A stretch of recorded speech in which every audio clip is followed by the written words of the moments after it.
Greetings, this is Skyler Saunders seeing what's current. Now, I've never smoked weed a day in my life, and I'm not about to, maybe when I hit my 90s or my hundreds. But I hope you are smoking on the loudest of packs for this old, hateful, mystified miscreant. I don't even know what else to call him. Pat Robertson, dead at 93. Now, if you never heard of the 700 Club, you're a goddamn liar. Because it was on an infomercial. He was late at night. He was coming home drunk. And they had it playing on the TV. Or you're a little kid waking up to just morning cartoons. Before that is the 700 Club going on. He had an enormous impact. But it was all for the wrong reasons. Like I said, he was totally mystified. He was filled with, the ideal that Jesus would save America. Salute to you, Courtney W., for coming in. Appreciate you. Respect the goal tonight. Do whatever you can. I'm not going to ask much for you, but I might ask much from you tonight. Because that's what Pat Robertson was about. The 700 Club was about his core donors giving him $10 a month back in 1963. He made a multi-million-dollar empire out of those donations. So I might ask for a little bit more. I might even change tonight's money goal. But for now, it's at $10. But if I'm feeling some type way, I might just change it. If the spirit moves me, if I'm moved by the spirit, I might just jack it up to 20 or 50. We'll see about it. Right now, it's at $10. All right. So Pat Robertson, out of here. Out of here. No more of that LGBTQIA plus responsible for the events of September 11, 2001. No more Mitt Romney's going to win the presidency because God told him so. Since there is no God, he obviously had some kind of hallucination or some kind of issue with his brain that gave him that false, information that actually didn't come true, didn't come to light, but he acted like it was reality anyway. That's how disgusting that man was. But he was not a capitalist. A lot of people were saying he was a Christian and he was a capitalist, and he was not a capitalist. He was a mercantilist. And what that means is that he basically bought and sold, traded back and forth. It's an aspect of capitalism, but it's not the full concept, which is private property rights and the government protecting those rights and individual rights. That's capitalism. It's the system, the social system of justice. That's what capitalism means. Mercantilism is just going back and forth, trading dollar for dollar, dollar for value. That's all mercantilism is. And he was, in fact, a mercantilist. Marion, Gordon, Pat Robertson, smoke those Pat Robertson packs right now. Get them out. Light them up. Do what you got to do. Get your vaporizers out. Smoke that, vape that Pat Robertson pack all day long. He had in his mind that Haiti, during the 2010 earthquake, was cursed because they signed a pact with the devil back in 1804 to get their independence. That's how deranged and sick this man was. And that's, just a little tidbit of what Christianity is. It leads to this. Not every Christian is irrational and completely deranged as he was, but it does lead to that. It has those strains and those strands related to it. So Pat Robertson, he was actually like me. He was a Marine. He was a decorated Marine in Korea. He had 3 stars to his name for being in battle. But I say he was a Marine. Not even that he, in death was a Marine. He's an ex-Marine, I would say, because of his comments, because of his way of carrying himself. I say he was not a former Marine or Marine. He was an ex-Marine. because of his conduct, because of his views. He was a presidential candidate. He lost on that. He flopped on that. But he kept going with the 700 Club. That was his bread and butter. And everybody, I think, in this country knows what it is. If you had a TV set on from 1964 up to now and continue, it's still on. He had his own network. He had the Christian Broadcasting Network, CBN. He flipped that to Rupert Murdoch for Fox, and then he flipped that to the Disney Channel. You know, that's that money. That's that money grab. Old white men is running this rap shit. Sorry to curse. I'm not going to curse that much. I'm just quoting lines. Mos Def, Yasin Bey. I'm not going to go too far into it. That's one of my favorite songs, The Rape Over. But he was a despicable person. One of the lowlifes. He achieves fame and fortune, much like so many other, fallen figures that were in his, day. Jerry Falwell, the Bakers. I think his name was Jim Baker. And I think he was the one that was crying. Please, God, forgive me. And you have Jerry Falwell, his whole mess. And you have Jimmy Swaggart with the, in the bathroom with the guy. Pat Robertson may not have committed any crimes on record. He may not have expressed himself in the sense that he was, an elevated being, but he still is not, in my book, a good person. He still was not a good person. He was elite. He was somebody that put the spell out there for people to take in and to rely on his false ideals. Muslim, Islam, Christianity, Buddhism, Hinduism, and any other ism or ology, whatever you want to call it, they need money. Just like everything, it requires cash. It requires the dollars, the ducats, the cheese, the butters. That's what it requires. It doesn't matter what religion it is. Put a one up if you understand what I'm talking in that live chat. If you understand what I'm saying. Because that's what I'm talking about. You need money no matter what. If it's allegedly good, like Christianity and Islam and Judaism and Buddhism and Hinduism, or if it's allegedly bad, like the pimp game and rap game or any other game that people look down upon and say is evil or against God's will, so called. Everybody needs money. You can't.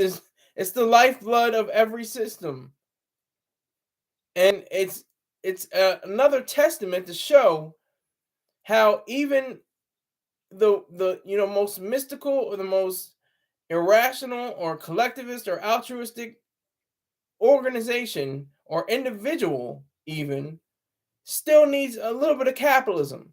Capitalism can do without all of that.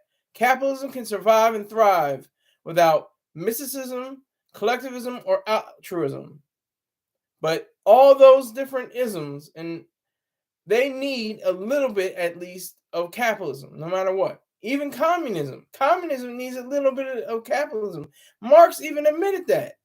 He said they need the capitalists at least to supply some of the money to get anything started, and then they take over and everything is collectivized.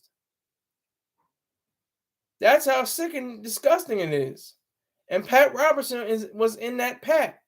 He was running with that pat. And I hope you are smoking the loudest of the loud to his name, because he is out of here. Gone. History. 93 years. A 93-year-old white man. That's like golden years. That's not even anything to play with. If you're a 93-year-old white man, you made it that far, there's no joke in that. There's no joke in that. So I just wanted to, just say he was just an awful human being. Got my notes here. Like I said, hey, I might start a 700 club or something like it. Call it the 1,000 club, something, so I'm not sued. Just to get my weight up, get my numbers up a little bit. You know what I'm saying? Get my cash going. I was happy yesterday. I didn't make my goal, but I was very close. I was off by $2. I appreciate everybody. The two people that chimed in. You may know her already. She's very likable, very funny, very approachable. Even though I never approached her in real life. Courtney W. Oh, she asked a question. What in your notes says he was a bad person? Because he said things like gay people caused 9/11. He's saying like he agreed with Jerry Falwell, who said that. He said that first. And he said, I concur. Because Jerry Falwell is super right wing. And he's like saying that gay people or LGBTQ community plus, or the community, were responsible because he was saying that America has moved so far away, even though it was never a Christian country, but that America moved away from Christianity, and that the terrorists were able to succeed in tearing down the towers and striking the Pentagon and blowing into a field in Pennsylvania because of the fact that they moved away from the ideals of Christianity. And he agreed with that. And like I said before, he said about Haiti, he said, Haitians made a pact with the devil in order to achieve independence. He said that verbatim. You can look that up right now. He said that. That's what I'm saying. He's a bad person. That in my notes says he was a bad person. He was an evil person. He's an evil individual with horrific ideas. Courtney W says, perhaps as an ignorant person, but I don't think that make him a horrible person. Just okay, that's your opinion. I disagree with you. He was a horrible person, though. Terrible person. More, like I said, not every Christian holds these ideals. And I'm not, I'm against Christianity, but I'm not against the Christian, depending on what Christian it is. I was against this Christian, Pat Robertson. He was definitely a horrible human being. He's a terrible person who, I'm not going to say he deserved to die, but he was ready to check out anyway. He was 93. Well, he was white man and lived a great life. Was a multi-millionaire. Are you kidding me? He had it all together. I'm not going to shed a tear for him. Not even close to it. He had everything going for him. Nothing was stopping him and holding up and being in his way. He didn't have a black woman with her lip poked out, standing beside him. He had a white woman that held him down all the way up until last year. She died in 2022. And I'll see when they were married. Let me see. Let me do a little research on that. Pat Robertson.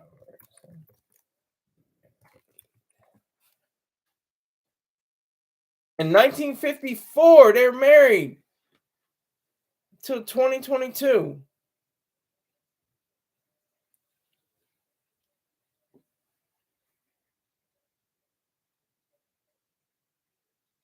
It's 58 years. 58 years of marriage. Oh, excuse me. Not 58 years.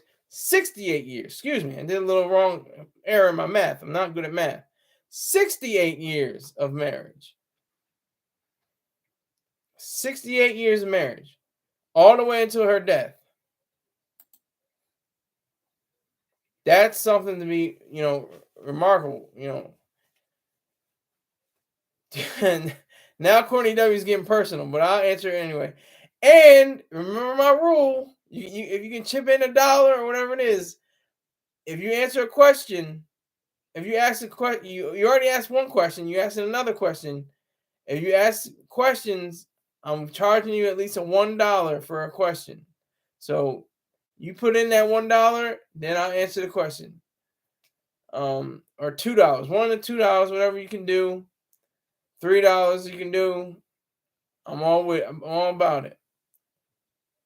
But no, Pat Robertson was a despicable human being. One of the lowest of the low, the worst of the worst. He was probably a decent businessman. He probably, put his Mac down in the business room. He had an ideal for, what the CBN would look like and what it stood for. But he didn't have a firm grasp on reality. He made predictions that didn't come true and said it was God that was talking to him. So if God is talking to you and the prediction doesn't come true, does that mean that God is not real and not in existence? You tell me. I'm an atheist. I already know the answer, but you tell me and you let me know what the truth is about that. See how many people there are that go in every day, pray every day, fall to their knees and worship the Lord every day. That's what I'm talking about. That's what I mean. You have so many people out here in these streets that are, focused on, their religion, not even so much their religion or their faith, not even so much that, just getting by day to day. And then you have somebody like Pat Robertson that comes along. He gives you this good word. He gives you these lessons through a 700 club, and that's how it's it's a jig. It's something that's what's up with that. That's the problem that we have to contend with, even on a daily basis. When you say things like abortionists and gay people and lesbian people and transgender, they're responsible for things like September 11th. That is outrageous. That is deplorable. That's sick. How dare you say something so outrageous and vicious and mean and just wrong and just stupid?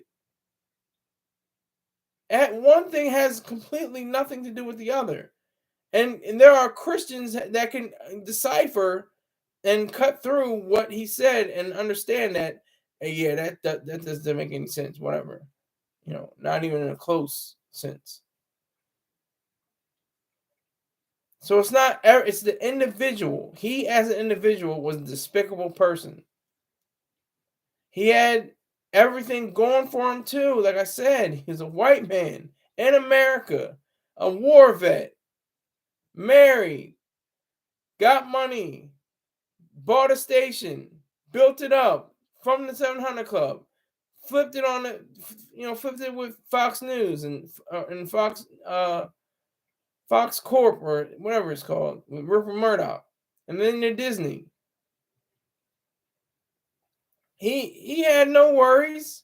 He had nothing, going against him. He may have lost. He may be a loser. He lost the presidency. He saw that George H.W. Bush was coming in and that he was going to take the mantle left by Reagan. But that's the problem we have today. That's the issue. That's what we have to contend with each and every day, with these, mystified, just miscreants. I can't think of a better word. He behaved horribly as a human being.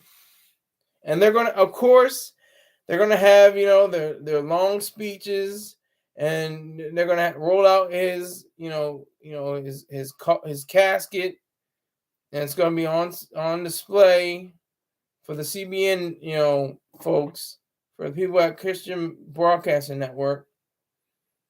And, he's going to be talked about and cried over, and Pat was my best friend, and Pat was my father, and Pat was there for me. and all that's going to happen. All that is in the works as we speak right now. He's probably laying in state, in his broadcasting booth or something. I don't know. It's such a mess. It's such a mess how we have to even deal with people like Jerry Falwell and Pat Robertson and Jimmy Swaggart and Jim Baker and all these different you know evangelists. You can throw in uh you can throw in you can throw in Creflo Dollar, all these merchants of death, I will call them. They're merchants of death. They preach life, supposedly, allegedly, the life of the body of Christ, and the Bible and the living word, but they're all for $1, and there's nothing wrong with that. Reverend Ike said it best: to help the poor, the best thing I can do is to not be one of them. He said it himself. He sold what? He sold prayer cloths and oils and water, stuff like that. And he had a wide audience. Oh, Ayn Rand was part of his audience. She used to watch him back in the day. So you have these, this televangelism, these television evangelists that rose, from the mid-60s, and then it just exploded in the 80s with cable television. It all came to a head. It all blew up. Boom. Everything just exploded. Everybody came out, and said, they're the best. This is the greatest thing going. But they needed money. George Carlin said it. They need money. It doesn't matter who you are. They need the money. Doesn't matter what organization it is. Doesn't matter what company it is. They need the money. And that's what Pat Robertson, I can at least admit and say, he got to the money. He made millions of dollars off of lies, fallacies, and prophetic nonsense. He was pathetic. And because of the fact that he didn't have the wherewithal to be a better human being and tell the truth and admit and say, you know what? There is no God. I know it. You should know it. And I'm telling you right now that this is a fact. This is reality. This is the truth. This is what I've been saying this whole time. Instead of saying, this is the pathway to Christ, I should be saying, this is the pathway to reason, to rationality, to knowing facts, to knowing the truth, to knowing reality as it is, as a basis of what you are and who you are as a person. I'm going to pause. Since Courtney has been so generous and rational in her deportment, I'm going to hit her up with this question she asked. Do you ever think you will get married? Yes. Probably in my 70s and 80s. And salute to Al Pacino, who's 83 years old, or 82. He's 82 or 83. Let me make sure.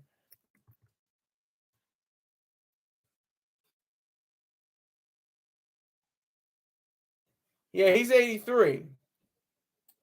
He has a girlfriend. Now, I want to have a wife by 80. By 85, I definitely want to have a wife. Definitely want to have a wife by 85. But he has like 3 or 4 other kids, and they all, they all seem to be happy and well and with his father, even though they never, their mother never married their father. And then he has his latest girlfriend, 29 years old. God, whoo, he on fire. That man's on fire. That man's on fire. 83 and 29. She wasn't even a thought, when he was getting his Oscar. I don't even think. I think when he got his Oscar like in '90. That was cute, Courtney. Oh, you clowning. So I will check back with you in your 80s. You still haven't sent me you still haven't sent me a picture of you. I don't even know what you look like. Put my email in the comments. Just let me see what you're working with. Let it be classy, dress like a conservative. Nice blouse, skirt, makeup, something like that. Light makeup, not heavy, something nice. Your hair, maybe done up or something like that. Just something real simple, nothing crazy. I'm not asking for nudes or anything out of that line. Nothing crazy, nothing stupid. But yeah, just hit me up. Just hit me up on my Gmail. Just a photo, just a picture. Anything. You out on the town, you eating a cheeseburger, I don't care. Do what you gotta do. But back to this Pat Robertson. Pat Robertson. She knows I hate emojis. I don't even know what that means. I have no idea what this means. It's an upside down smiley face. And I don't know what that means. She has no words attached to it. She has nothing nothing conclusive and what it means. I don't think she's told 5 people about this stream, but she's definitely given enough money. Don't get it twisted. Don't get that messed up. She is a contributor. She is part of my 5 club. I'm trying to get to my 700 club because those were dedicated people. You know what it was? It was $10 a month. And you know what $10 a month was back in 1963? $91. $91 a month. That's $10. $91. That's how much inflation is. That's how crazy inflation is. But it started off with those 10 people. Skyler's 50 Club.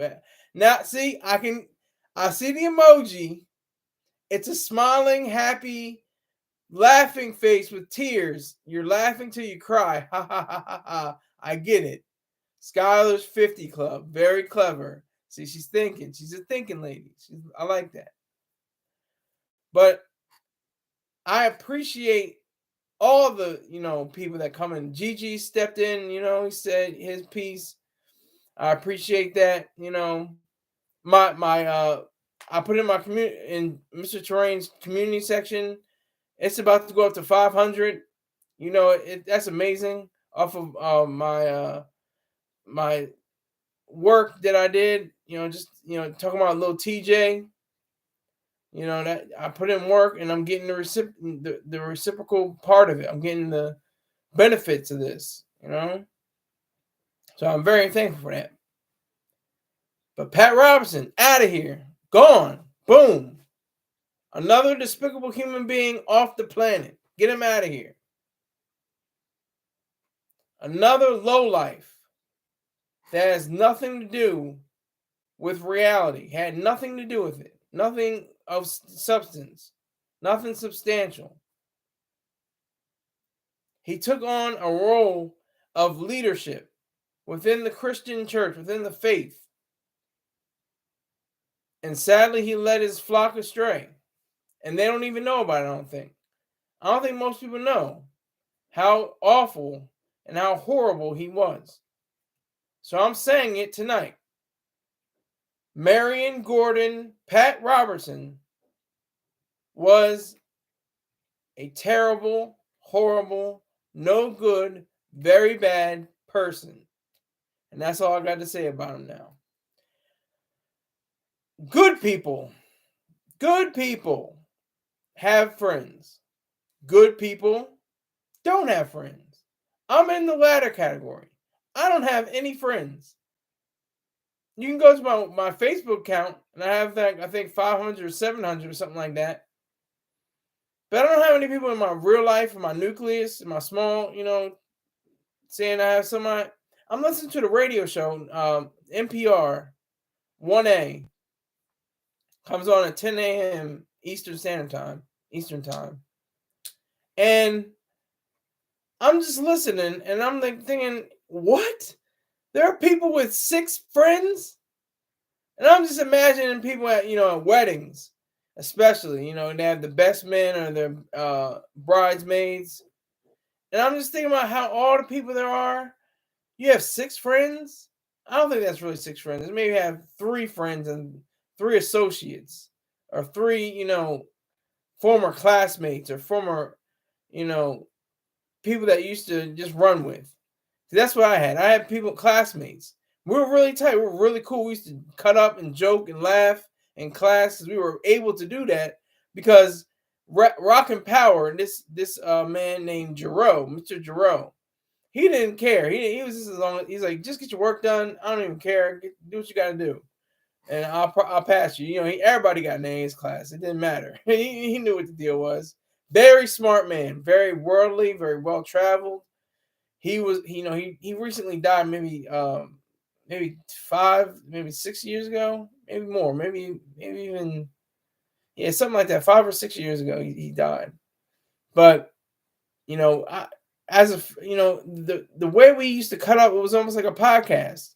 Like we had personalities. I had to be the ringleader. I had to be the one. I had the most jokes. I had the most, cut up moments.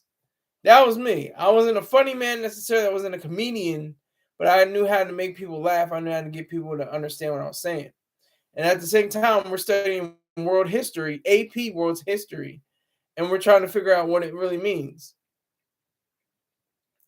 He's trying, we were just, cutting up, but I wouldn't call them friends. They're associates. They were classmates.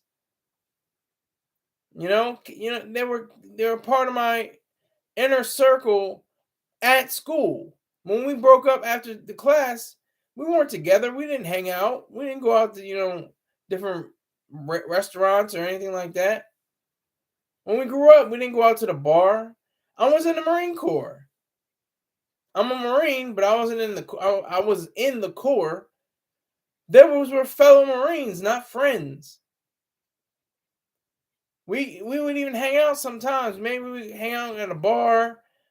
Maybe not the bar, but maybe at somebody else's house. We might have a few drinks. I might have a little too much. I'm totally sober now, but that's where it gets to. That's where we're at. That's at the point we're at. How many of us have them? Friends, ones we can depend on. Let me know. How many friends do you have? How many people can you count and say, that's my pal? That's my road dog. That's my OG from back in the day. Oh my God. Oh, we used to roll tight. We still roll tight. We do everything. I got her back. I got his back. He got my back. She got my back. I got her back. I have one female friend. One. I don't have any male friends, but I don't even have, she's not even necessarily a super friend. We don't communicate on a daily basis. We don't exchange cards on Christmas. We're not invited back and forth over each other's houses and things of that nature. No. We have an understanding though. We have an understanding that we're cool. She's my sister's best friend, certainly, without a question. But she's my age. She's my class. She was in my class. She's graduating class, and we're just cool.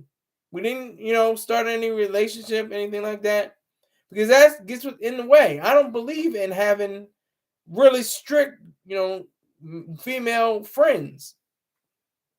Obviously, because the sexuality thing is going to get in the way.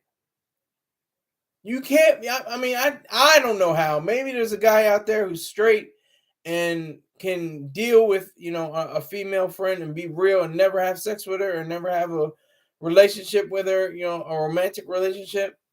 Keep it Aristotelian. Everybody says it's strictly platonic, and don't even know what the hell platonic means. It goes back to the Greek philosopher Plato, who had an idea of what friendship should be, and what idea is saying that you shouldn't have sex with anyone virtually until you're sure about who you are going to be with. Aristotle had it so it was romantic. So you had understanding of who you were and who they are, and you looked at each other as individuals instead of as a collective. That's what Plato kind of had an idea of. He wanted it to be more altruistic, less about your own self and more about the other person. And this is even before Augustus Comte coined the term altruism or otherism. But friends, how many of us have them? I know I don't have them. Not in my life. And I'm good. I like rolling solo dolo. My only friend, my closest friend, dad. But that's not a proper way to say it. You're not really friends with your parent. He's a caregiver in my life for me being a Marine with a disability. But I can't call him my friend, quote unquote. Not in the strict sense of being a friend. I can't do that. I have to, say as a fact that I'm more in tune with being by myself. I'm okay. I'm all good by myself, on my lonely, on going for dolo, going for Delph, Mr. Solo Dolo. Okay? That's where I am right now. I mean, I don't have a problem. I could be with friends. I could be friends with somebody. Doesn't make a difference. The closest friend I ever had in my life was over 30 years ago. His name was Dennis. And we did everything. We played video games together. We collected rocks. We collected salamanders. We were like, what, 5, 6 or 7 years old? Something like that. And it was beautiful. It was great. I think I was like 5 or 6 years old. And it made sense. It definitely made sense. It was a welcome part of being who I was and what I was. A rational man. Even though I didn't realize it, I was a rational boy, I guess you can say. But I would grow up into be a rational man of color who knew what I was supposed to do with my life. Who knew what it was that I could be. I knew what I could be when I grew up. When I would manifest and become a man of color with rationality, with an understanding of self, I knew I could roll dolo and go out for Delph as the kind of person I wanted to be. That's who I wanted to be anyway. I don't need a whole host of friends. For what? To grandstand and say, yeah, I got friends. I got people, I got road dogs, I got people that would take out the ops with me. That's how true it is for me. How is it for you? That's how people, would be like that. But I'm not like that. I don't have to have a whole host of friends. That's what they put in condolences. That's what they put in the service at your funeral. He left his with his cousins, his associates, his whole host of friends. A whole host of friends. Who are the whole host of friends? What did they do? Did they, comfort you in a time of need? Did they prepare you a meal when you were, feeling sick or something like that? Did they tell you about the worst drugs to take? Did they tell you about the alleyways to not go down? Did they tell you about the wrong people to meet? That's a friend. That's somebody that's got your back. That's standing for you. That's a true friend. That's somebody that you can really tag on and say that you are meaningful. You say to them that you have meaning in my life. Friends, how many of us have them? Because I know damn well I don't have friends. And I'm okay with that. Because I know my bank account is my friend. We get along very well. Very well. I like my bank account. I love my bank account. We're very in tune. I'm with it, with my bank account. I don't take any shortcuts. Courtney W saying, I only have 2 friends and one hanging on. Okay, see? Now, all right, I'm gonna ask you a question, Courtney W, and you may not answer or you may. Would you have those one at least one friend as your matron of honor, maid of honor? Maid of honor. Would you have at least one of them as your maid of honor? You let me know. Friends. How many of us have them? I probably got to stop saying that because I'm probably going to get a copyright strike because I'm saying Houdini's famous song, Friends.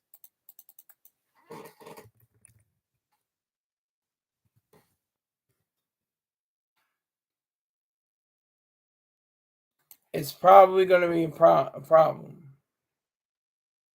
Their song Friends from their album Escape.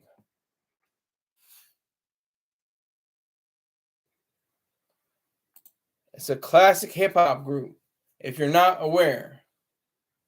Okay, Courtney W answered and saying, yes, I would. My best friend. I'm her daughter's godmother. See, that's the same thing with my female friend. She's my godmother. They're that tight. They're close. My sister and her. They're very close. And so, and they have very, very, unusual and almost exotic, but just out of the ordinary names. Both of them. You're not going to find too many of them. Just walking down the street. It's not like Becky and Jenny. They have very unusual, beautiful names. But friends, it just hit me because I was just listening to the radio and she's like saying people have 6 friends. What? And there, people are saying they struggle to have friends. I said, no, I'm not struggling out here. Not struggling to get a friend. No, not in reality. No, not for that.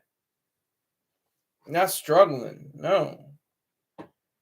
And it gets to a point where you have to say, if you have so many friends, what can you do and what can they do to trade? Can they build up a empire with you? And we all know what happens with friends. They get tangled up. Look at hip hop. Tupac and Biggie were friends. Dame and Jay were friends. I don't know if it's necessarily true, but I suspect that 50 Cent and Ja Rule probably were cool before they were not cool.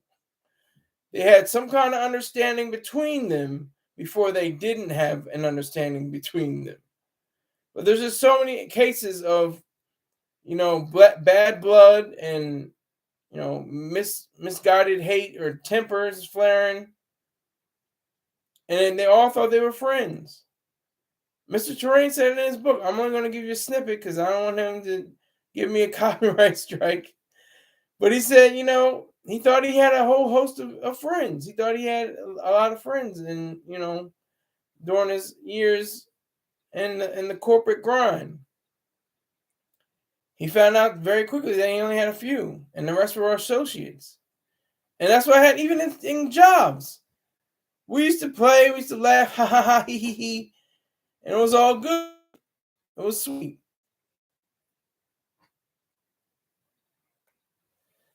Courtney W. I'm going for Courtney W. She says, I had a quote unquote friend in my early 20s that I couldn't get rid of. Now that's what I'm talking about. See, you have these, I think she said, she had like a hangers on or a hanger on. She tried to shake him. I guess she shook him now. That was back in the 20s. We're in our 30s. We're in the same age. She's a few days ahead of me. I gotta put that out there. But no, it doesn't even get to that point. It doesn't get to a point where I'm like, 6 friends. I need 6 friends. I should need 6 friends. No, and I never really envied people with friends. I just said, hey, that's cool. You got people in your life. Nothing wrong with that. That makes sense. That's rational. Be Aristotelian. And that's what, comes off as what it means to be a human being and a person, especially in the United States of America, and especially a person of color. Courtney W. Chiming in, she says, I have very low maintenance friends and prefer it that way. Respect. I respect that. I can respect that. Very low maintenance friends. That's fine. You can have that. I can definitely respect that. And what does it say about when people have, those alleged 6 friends or more, or they're saying like this man, struggling to get friends and trying to find people on the internet and everything like that. I'm like, nah, I'm cool. If I see him, I went to a reunion. It was like, oh, we dap each other up. It's all good. Yo, what you doing with your life? Oh, we got that. Oh, that's cool. Well, and so and dot and all that. That's cool. That's what's up. But I mean, it doesn't really matter when in the end. I'm talking about a Linkin Park song. I'm about to do another copyright strike. In the end, it doesn't really matter because you're going to have to go on your own. You can't bring your friends with you.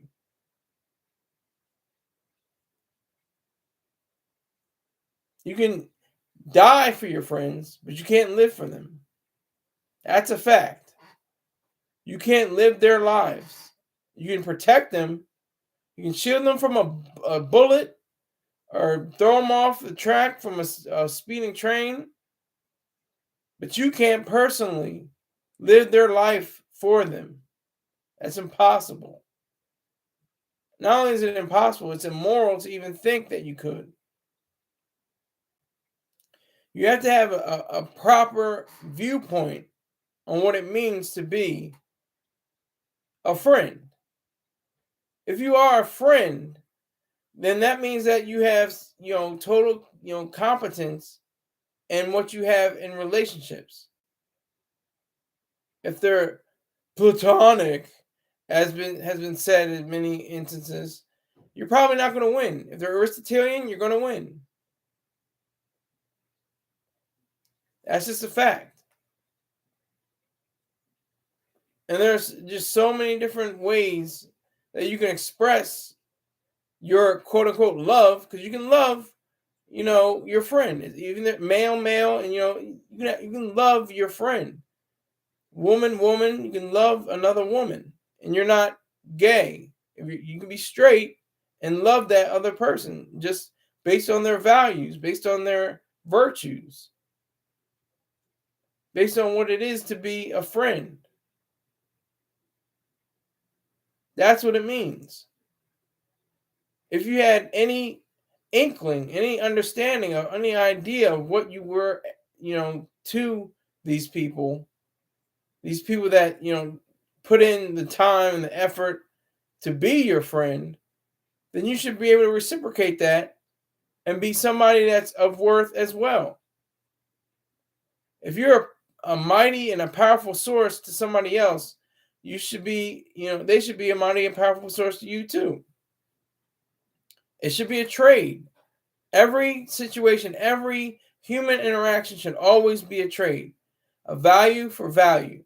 That's capitalism. It doesn't have to be mercantilism, like I've said before, buying and selling and trading money and for goods and services. Capitalism is just based on private property rights and the government's protection of private property rights. That includes your very person. You are property to yourself, your ideas, what you think. Got my notes right here. Friends.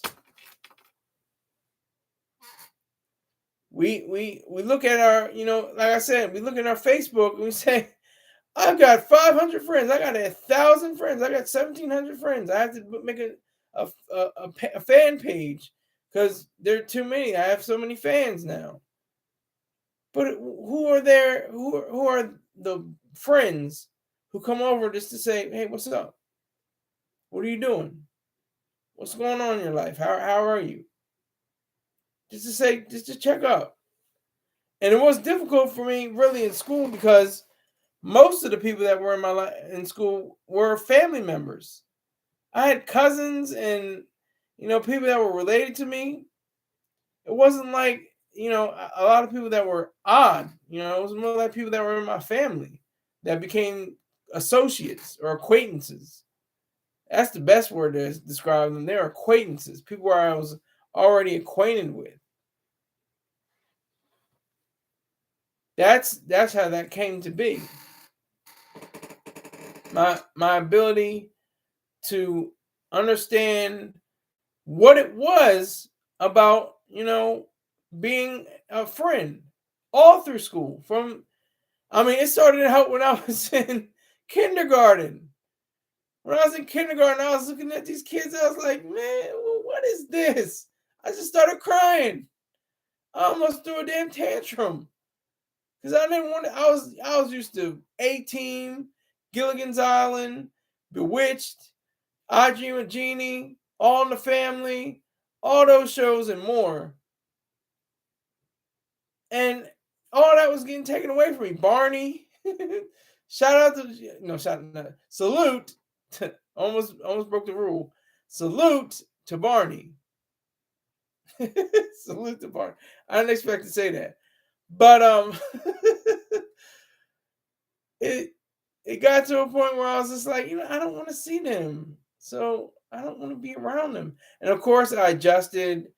I, acquainted myself with them. I got through years all the way up to 12th grade. Didn't have too many, true friends. Had one good friend. His name was Will. We rode deep. We were tight. He liked Outkast. I liked Outkast. Stankonia just dropped. We were like, yo, what? We almost had a rap career.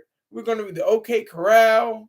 That was our label or our album. I don't know what it was, but we were just, you were just riding off the moment, Then I get to 8th grade, I start seeing, more girls and, they're starting to look, looking kind of good. I get a half a girlfriend. I didn't know if she was my full girlfriend, but we talked. We talked a bit. But that was about it. And, it just got to a point where I just had to recognize that I was not going to have a lot of friends. But I was not, I was very popular.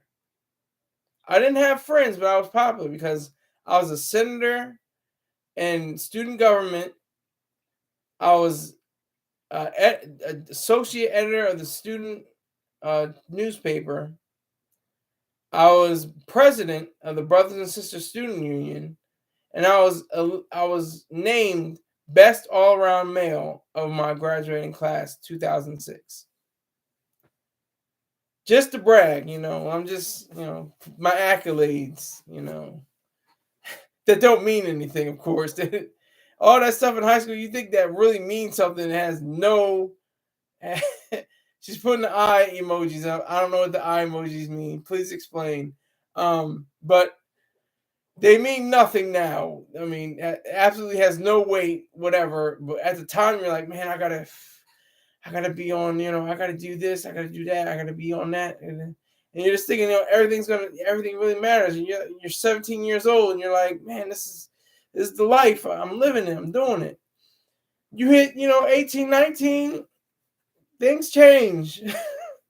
That's what I think John Mellencamp was talking about. Hold on to 16 as long as you can. I don't want to say too much. I'll get a copyright strike. But no, he it just got to a point where I had to realize that I was not going to have all those friends. I was not going to have the people in my life that were going to be substantial, that were going to be real, that were going to be true to the game and what it means to be an actual friend. I'm not worried about my funeral. A lot of people might say, oh, I wonder how many people are going to be on my funeral. The people that come to mind, and it says like Drake. Drake says like, I think in the line, then don't give me a copyright strike against him, please, Lord, don't get that. There is no God, but goddamn, um, he said, depending on how I treated people, my funeral will be lit or something like that. I'm paraphrasing, and he also has a lot of songs about friends. He said, "You're getting on your friends, and you're getting in the car, and your friend says this." He has a lot of friend mentioned songs in his catalog. Now, I'm sure he has friends on his own, that he grew up with, and before even Degrassi and stuff like that. But it comes down to not just Drizzy, but I think with anyone, and that's the other thing too. It's a weird thing because girls or women can have girlfriends, and that's cool. Everybody's like, yeah, she's out with her girlfriends, everything's all right. But if you say a straight man is out with his boyfriends, then that just makes it sound special. A little bit of, nothing wrong with that. I'm not saying anything, but a straight man, gay man, hey, yeah, we got it, cool. I don't even think a gay man would say, yeah, I'm going out with my boyfriends. I don't even think that would happen. I don't even think they would even say that. And Courtney W. has brought up another subject. I told you about Drake. He says, no new friends, no new friends, no new friends, no. I'm telling you, he has a thing with friends. He has, the idea is almost like a fetish to him about having friends. And being a good girl. He likes to play with the idea of the bad girl and the good girl. Used to be a good girl, always be on your own. Why public something? I don't know. I'm not gonna get in a copyright strike because of him. But friends, how many of us have them? I know I do not have them. I do not have what I would call a friend. Only one, like I said, a female friend, and that doesn't necessarily count. That's like an asterisk in my book. That's like an asterisk to say she's my female friend. That's what it is. She's not really a friend. We don't talk on the phone. We don't communicate on the internet. We don't go out to eat. We don't, understand different religions and you explore different ideals together. That's a friend. Like I said, the friend that shows you the worst drugs, that shows you what alleys not to go down, what the worst people are. That's a friend. That's someone that works out for your own well-being. Which do you prefer, Courtney W.S.? What do I prefer? I'm not sure what you mean. No, a new friend or an old friend or what? What are you talking about? Which do you prefer? I'm asking you a question now. You still owe me $25,000. I'm kidding. I'm just joking. I don't mean it.